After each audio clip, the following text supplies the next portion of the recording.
Maneva na sema PENDREAM TV. PENDREAM TV de osia dem yopo. By election, of course, the EC this week made an announcement of the processes that will go into the elections. Then is to elect a candidate on August 4th. That's Monday. The MPP has already selected a candidate. They will go head to head. Interesting, won't change anything about the dynamics in Parliament. NDC already has 2/3. MPP has less than 1/3. Alaji, good morning. Good morning, and how are you, Sana? I am doing well. Good. I want to listen to you. You are invited me to Akwatia Yes. Let me say good morning to my brother, friend, and comrade Kosi Pratt, brother Philip London, my good brother and friend who has been hard done by the MPP, Dr. Adumaku Kisi, and your good self. Indeed, today is one of the days that we will remember for a long time as family on Pan-African TV. One of our guys who appears regularly and who on Saturdays like this, when we are discussing matters, you can be sure that he's watching us. And then when something excites him, he will send in a text message. He's gone. Today, he will be making, we will be laying him to rest. And so let me take opportunity of this platform and on behalf of the family of Pan-African TV, and particularly Alaji and Alaji, to say that we pray that his soul rests in perfect peace. Sam P.Ali was a perfect gentleman, was a true diplomat, was a comrade, had fellow feeling, was very unassuming, let me put it that way. But clearly, he was somebody who understood and appreciated that the common humanity of man must always be upheld over personal idiosyncratic beliefs. He's gone, just like we will all go. We are here bidding our time. And in God's own time, we will join him wherever he is. So rest in peace. And just like yesterday, Adeko Katu left. It was intent. These matters that should agitate our attention, attract our attention, and to know that we are all mortals and we will go, whether we like it or not. Because life is like a stage. You come to play your part. And when the curtains come down, you disappear. Shakespeare. Now, so just like Mr. Philip London said in his concluding remarks, to an honest view, the by-election in Ablekuma ought not to have attracted our attention at all. It's a by-election. It's a by-election that has come about as a result of one of the conditions under which a by-election can occur. The death of the elected MP.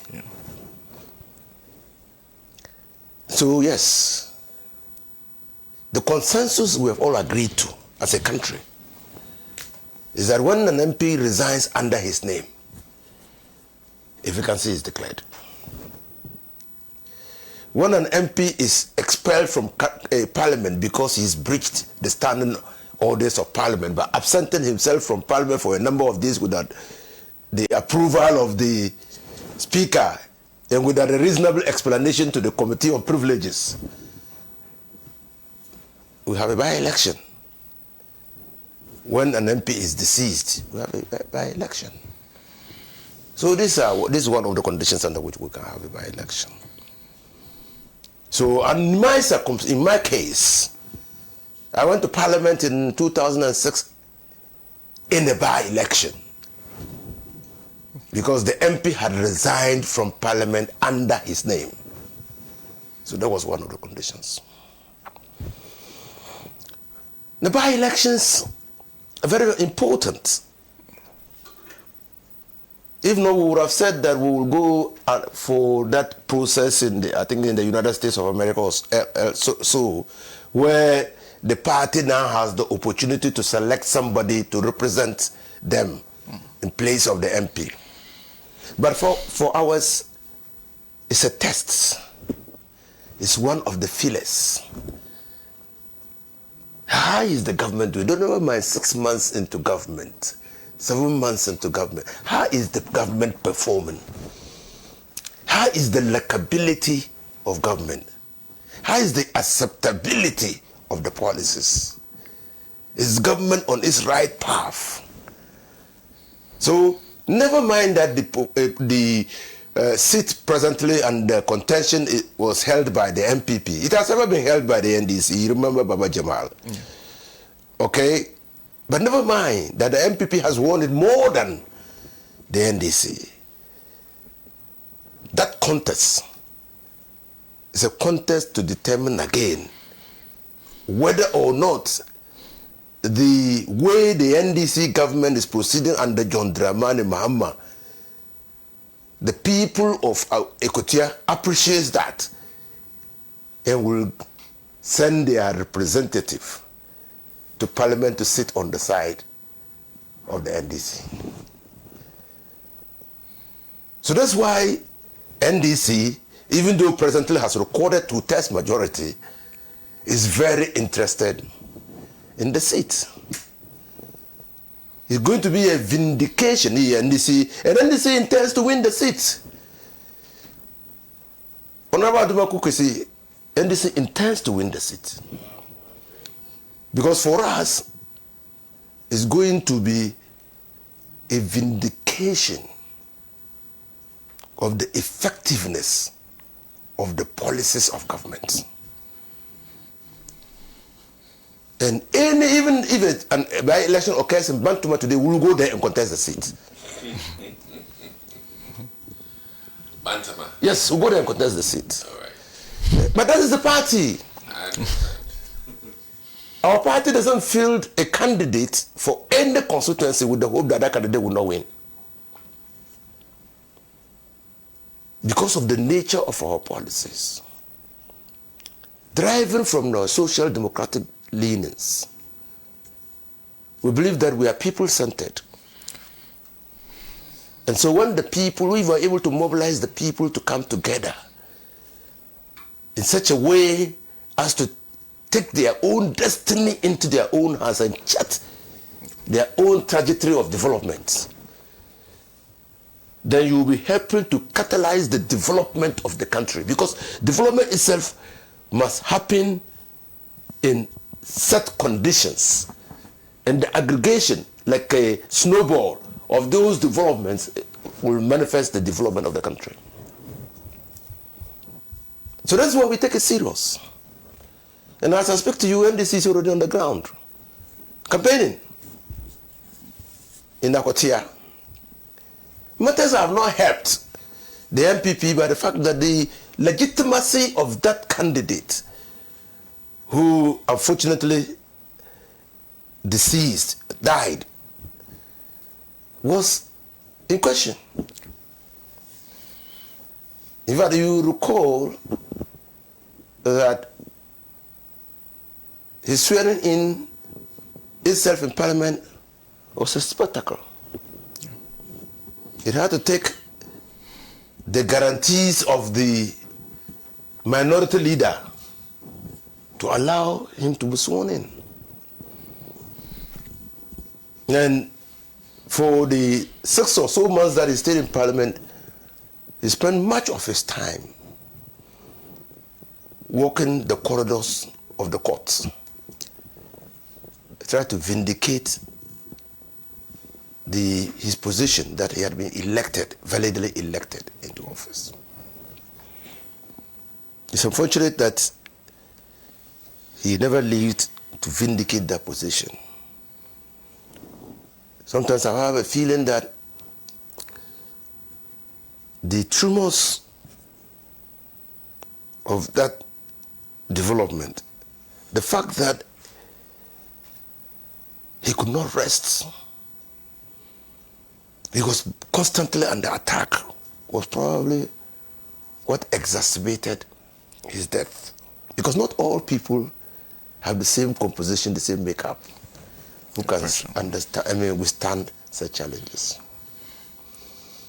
So let me again pause here, extend my condolences to his family, his wife and children who he left behind. Yes. So he's gone.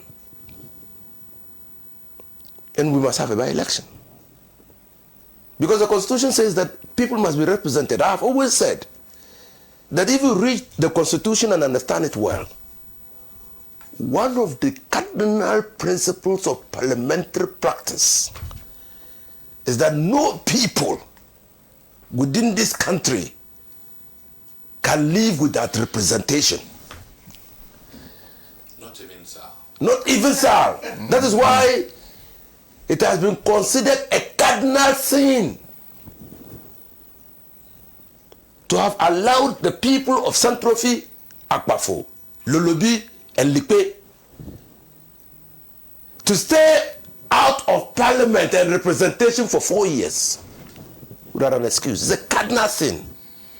That is why I just read to you Article 93 of the Constitution, which said that if we miss parliament for a number of days without reason, meaning you cannot toy with representation. If you are elected to parliament, you cannot. That is one of the, probably the only condition under in parliament where your lack of attendance of parliament can lead to your expulsion from parliament. So representation is very important. Because you see, a government by the people, for the people, and of the people, simply means that everybody must have a voice in determining what happens in this country. So we have, yes, it is cost. But who says that democracy is not expensive? It's expensive. So we have to conduct elections and ensure.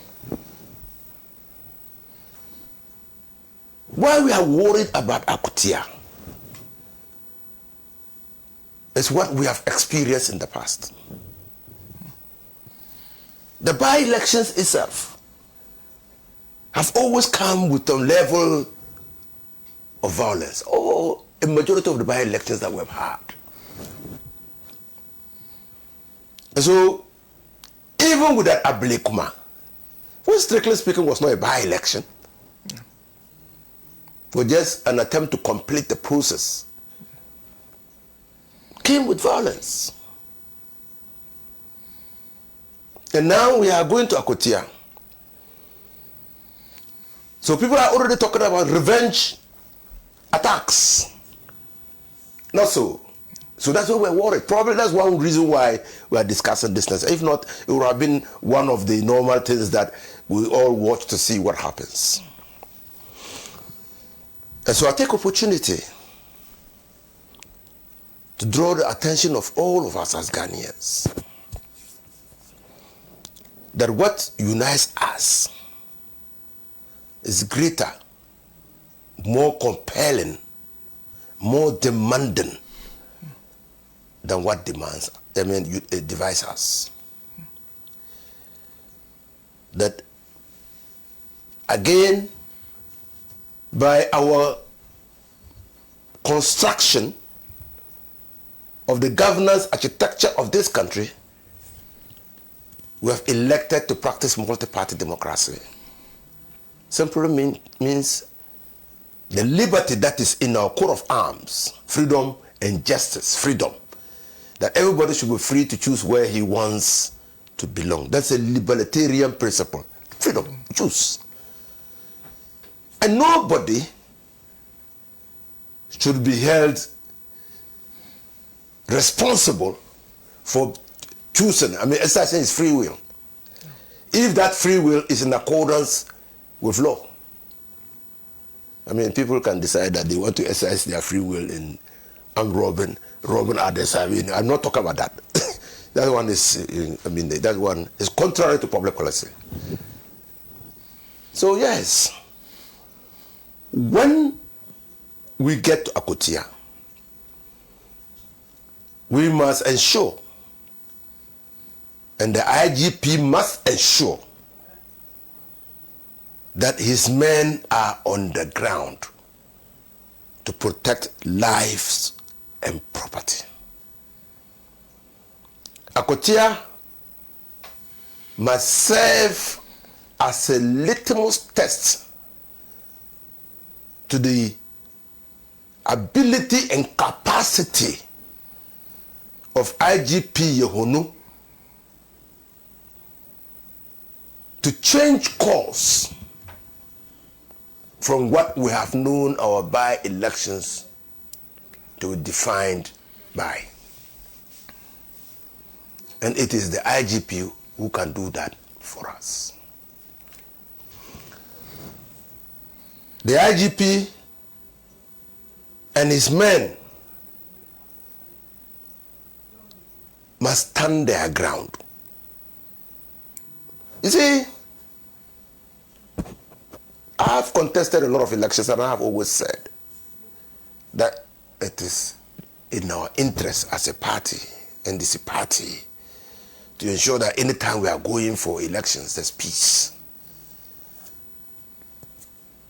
When there's peace, the people come out in their numbers and vote, and I can assure you that they vote for us because they know what we stand for. I mean, we are not kleptocratic. We are not, we don't amass public resources. We don't give contracts to people or companies that are not founded in law, that are bizarre. There are many things that clearly NDC stands for the betterment of this country. Yes, so the MPP have decided that they won't go back to the number of people who contested the previous elections and pick one of them to contest on their ticket. They will neither allow, they will not also allow Amasei, the former MP who was hard done by, to represent them, even though the MP thought that she clearly was muzzled out of the contest. They've gone and they say this time, they have done what we used to do prior to 2000. You remember what we used to do as a party? Consensus building. And before 2000, our philosophy as a party was that we must determine who stands on our ticket by consensus. The MPP was loudest in saying that we choose an undemocratic means of determining who contests on our ticket. And they managed to convince a majority of our members to also believe that the way we went about selecting the parliamentary candidates was wrong. You remember? Consensus building. In this particular Akwatia election, that is the preferred method of the MPP. They have announced that they have chosen a candidate to stand on their ticket by consensus. How many people were involved in the discussions? How many people were involved in the discussions? I don't know. who were consulted? I don't know. But they say they have chosen their candidate by consensus. No one has given us evidence of a seeming conflict within the MPP in the determination of who should stand on their ticket to warrant the choice of consensus as a preferred method of picking a candidate. No one has told us, except that Justin Kodia says, "Oh, it's consensus. Consensus." You're going to pick somebody who, in that area, is a local champion. He's a local champion. I mean, he's known to be engaged in some activities connected with mining. Whether his activities are legal or illegal, time will tell. As he tries to contest, we'll be able to dig to see what he was doing there. But clearly, we know that he was. So, yes, they have settled and they have chosen him. They forwarded the name to the Electoral Commission. That is their candidate. But we, in accordance with the Political Parties Act, the parties must organize their internal affairs consistent with democratic principles. We are saying that, never mind that we had open primaries about a year or two ago to determine the parliamentary candidate of the NDC, and many people had contested, and one had emerged victorious and contested the elections in December 2024. A by-election is a new activity. It's a completely new activity. And so we've opened nominations. The Electoral Commission has issued a notice of pool, and about 3 people have qualified to BB, Erasmus, and one Boachi. They have all satisfied the conditions under our party's constitution to contest the primaries. So the Electoral Commission will supervise the election of our parliamentary candidate on the 4th Monday of August. The elections will take place between 7 a.m. and 4 p.m. And thereafter, Monday, we will know who will be the candidate on the ticket of the NDC. But whoever emerges is the one who will hold the flag, and the 2 people who will lose out will have a duty to support him to win the seat for the NDC. We need that seat in Parliament. We need it because we have a case to prove. I think you want it. As for need, you don't. Oh, well, that is true. You want it, but you want it. We need it. No, English. This No, is no, English. we need it. We need that seat. You want We need it because, you see, not that we want it. You require it. When we're doing the economics, those days economists Wants and needs. We need it because our candidate has said that he had won the election. He believed that he had won the election. And he only lost because there were improprieties that occurred, illegalities that occurred. There were interferences. And that if the proper things were done, and that's why he called for the recollation of the results through a court order. We didn't get there before the MP died. Our candidate believed that if the court had heard the case and directed that the results be recollated, he would have won. That's why we need that. We need to show that yes, indeed, and in fact, our candidate had won the election. That's why we need it. Now, in conclusion, let me say that this election in Akwatia, all of us are going to be there anyway. And we are going to be there because we don't want anybody to think that they can take the law into their own hands. Because I've heard people already saying, and I'm not going to repeat it on this extreme platform. I've heard the MPP guys saying things that clearly are unacceptable. And those who beat war drums must be prepared to be consumed by the consequences of their actions. Thank you.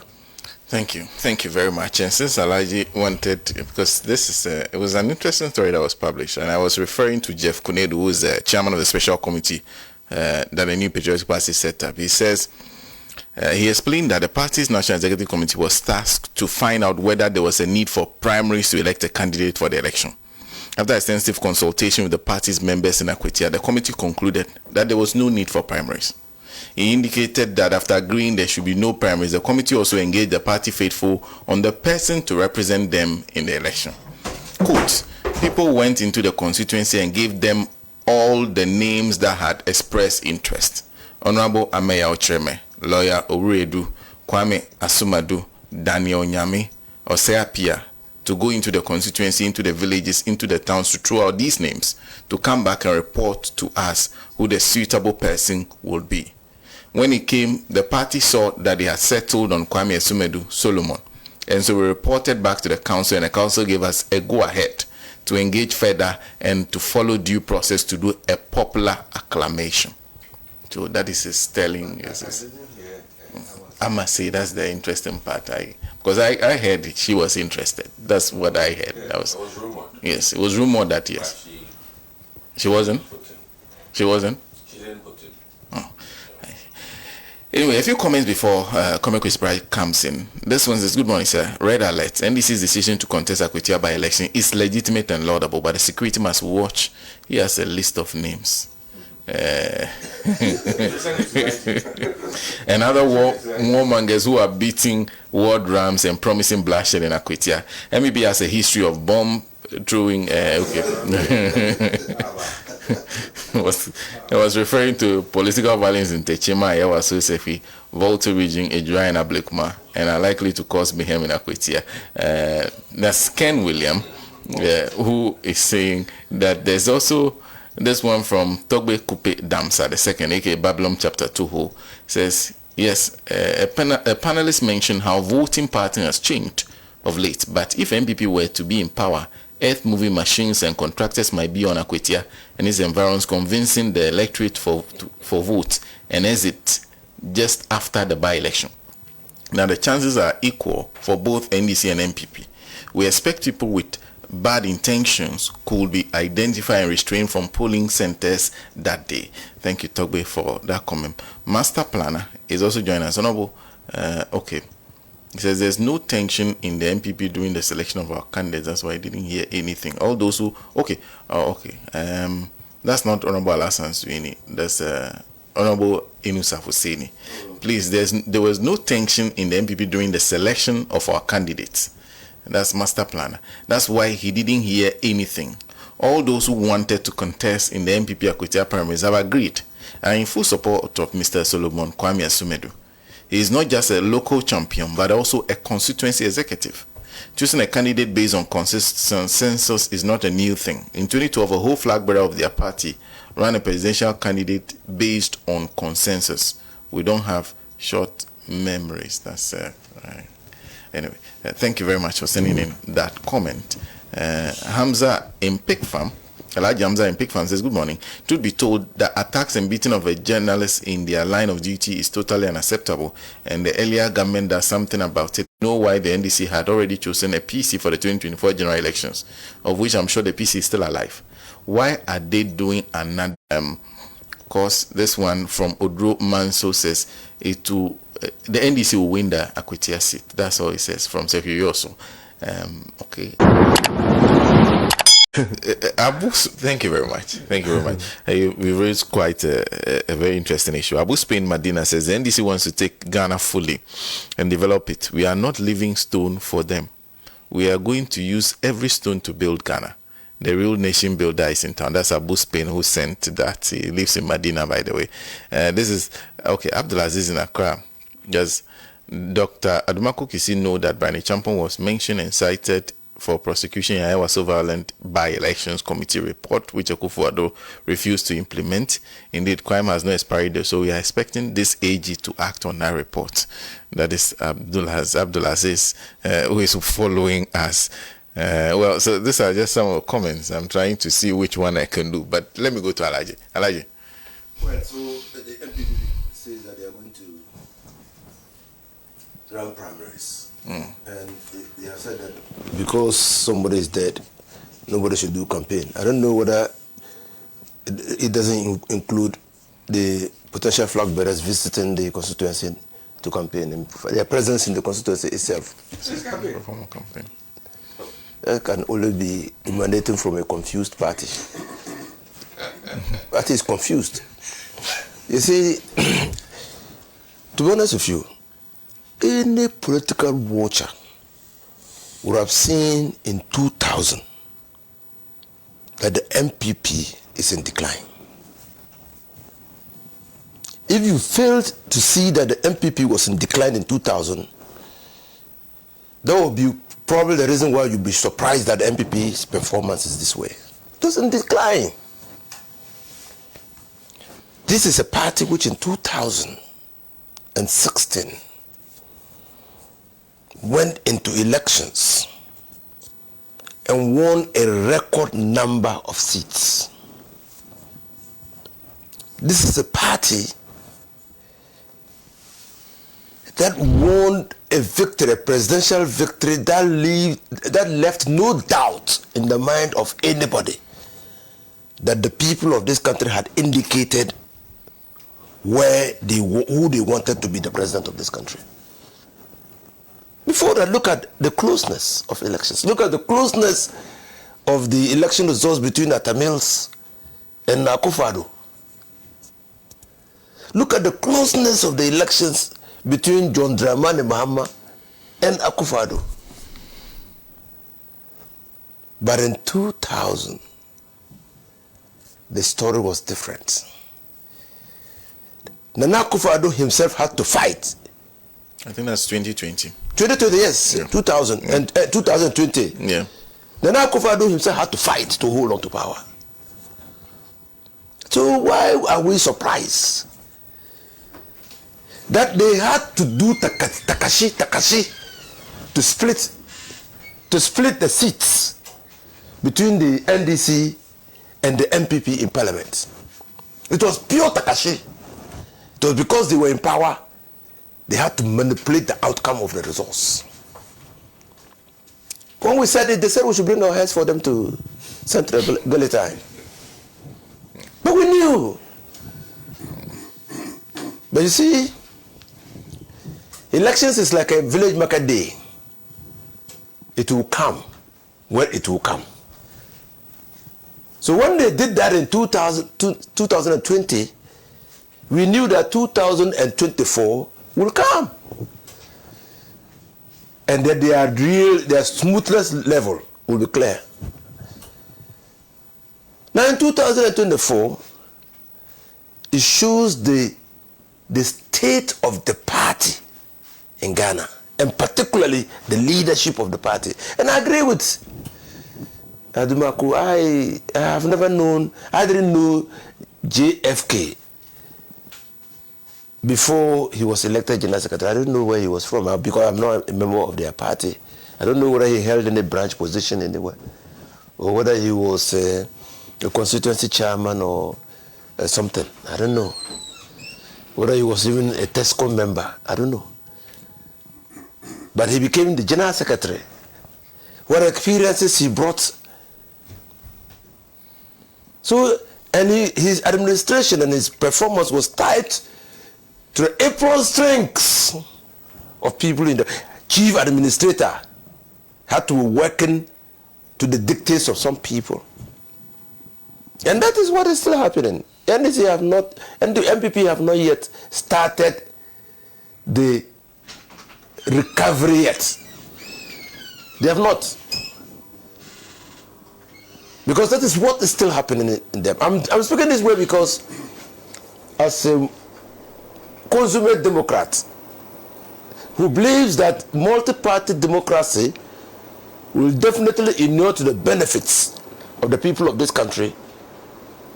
I wish MPP well, and I wish that they reorganize their party, just like I wish Movement for Change well, so that the countervailing forces in this country will be said that no party, no single party can take us for granted. This what I believe. And that is why even in the Constitution, you will find countervailing institutions for the purpose of constitutionalism.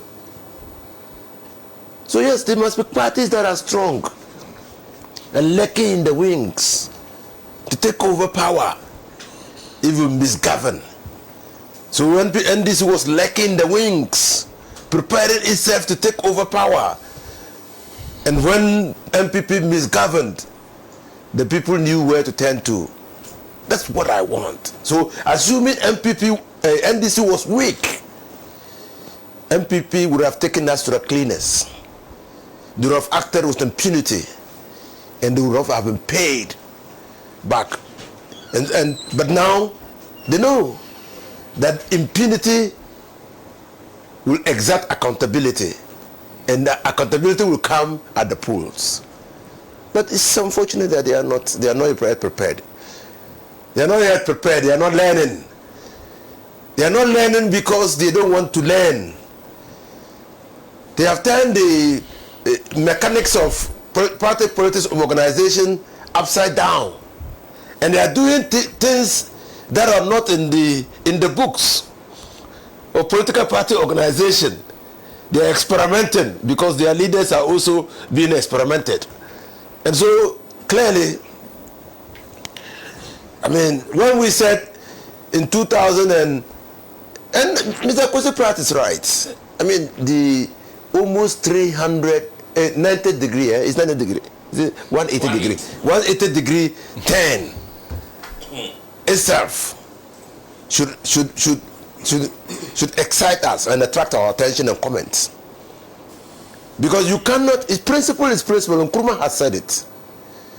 Principle is principle, is whole, indivisible. Immediately, and that thing is said in his book, Conscientialism, or what is that, Comrade Pratt. Yes, he said that in his book. Principle is principle, whole, indivisible. And immediately, you compromise on principle, you sacrifice it. That's what Nkrumah tells us. When you compromise on principle, you sacrifice that principle. So yes, we know that they have sacrificed the principle of competition by what they have done in Akwatia. And people in future will refer to what has happened in Akwatia. They will try to distinguish, but they sacrifice the principle. Look, all the people contesting now know that in 2028 they can't win the elections. In fact, Honorable Adumaku might be thinking that, well, I have to get back to Parliament, but not on the basis of being part of the majority government, majority seats in Parliament, but as an attempt to rebuild our party. Because almost all of them are not credible. And those who are credible, 2 days ago I was talking to somebody who said, but how do you expect that I come out? Because the way they are conducting the whole exercise leaves an impression that they have already settled on one person. And you want to chop my 600,000. Why? Even going into the election for the flag bearership, I know it's going to be, I'm going to try my luck, but not in the situation where I already know that the whole machinery is rooting for one party, one person. Then I go and throw my money there.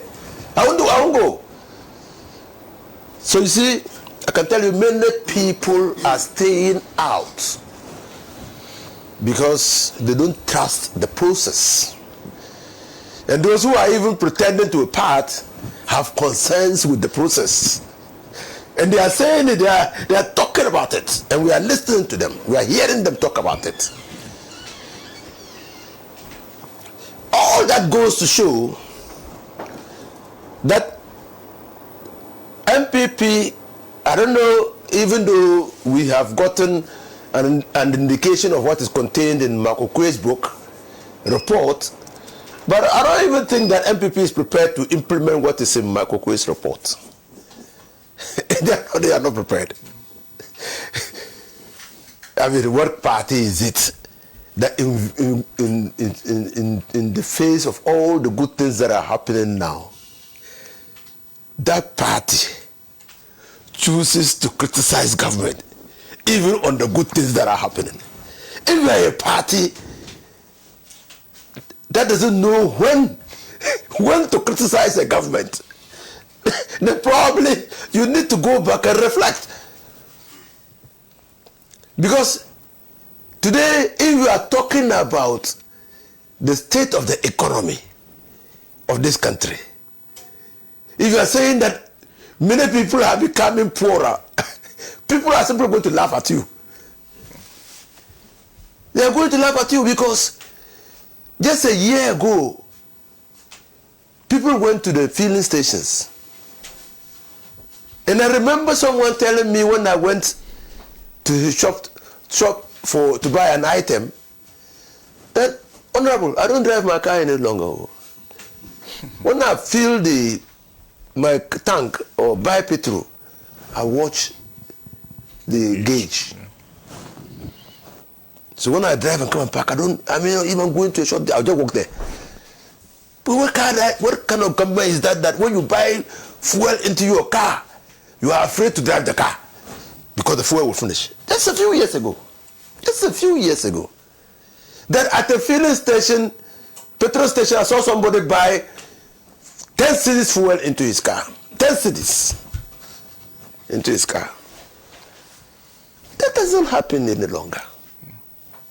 It's not happening any longer. The fuel stations are now beginning to record some gains. We are all aware that there were banks that were almost collapsing in this country. The case of the NIB. And it has been so under Kufo and Jima. When Atambes won, I was part of the board of NIB. The bank was almost collapsed. We had to work hard. Kankurachi. We had to work hard. Dr. Ken Kwarachi, he was then the MD. We had to work hard to bring back the bank. When the Akufo came and left, the bank was almost collapsed. We have to recapitalize it with 25 billion Ghana cedis. Today, in 6 months' time, they've made a profit of 260 million. And all the banks, the Ghana Commercial Bank, all the banks are recording profits. So what happened? What has changed?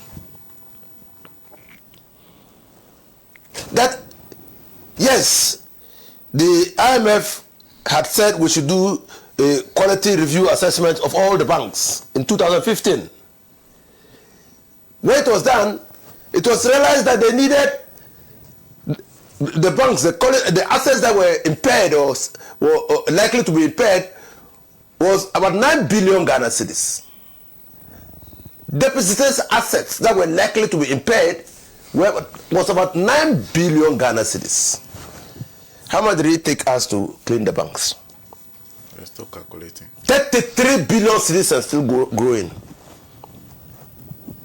That's what Koibra Japan doesn't understand. He says he doesn't understand how the mathematics is done. You need 9 billion to ensure that those impaired assets do not go off the books. You need to save the employment of people in these banks. 9 billion. You choose a way that is different from what is normally done to save indigenous banks. You collapse all of them. And you use even more than 9 billion. And up to now, we are still paying debt. Then went into DDF. We are still paying debt. So for MPP, to be honest with you, I think that they need to sit down to reflect. It's like they have been hit by a comet. If you want to know how not to govern a country, go back and look between 2017 and 2024. How come that today, I don't know whether you hear it, that it was almost become the norm that if you want to get into employment, you must pay somebody to get into employment. How is it possible that teachers, nurses, local government service workers have to pay somebody to get into job? How come? How come that people were given quotas? That even if government was going to pay contractors, some people had allocations that they could take certificates to. How come? This party, the MPP, I think that what they should do is to organize themselves in such a way that good people can emerge at the constituency level and start the process of rebuilding the party. But what is happening now is totally a charade. It's charade, eh? Charade. Because they simply are not taking the steps that will ensure that the manifest will of the people, of their supporters and sympathizers, will be made manifest in determining who leads their party. And insofar as they continue doing that, they are not going to be able to find those leadership, or the kind of leadership that is required to salvage the party. Thank you. Thank you. Thank you very, very much. Thank you. And if you just join us, we're discussing MPP flag bearership race. It continues to intensify by the day, despite the directive from the party. You could still clearly that people are still moving in and campaigning daily. PENDREAM TV now, so far so good.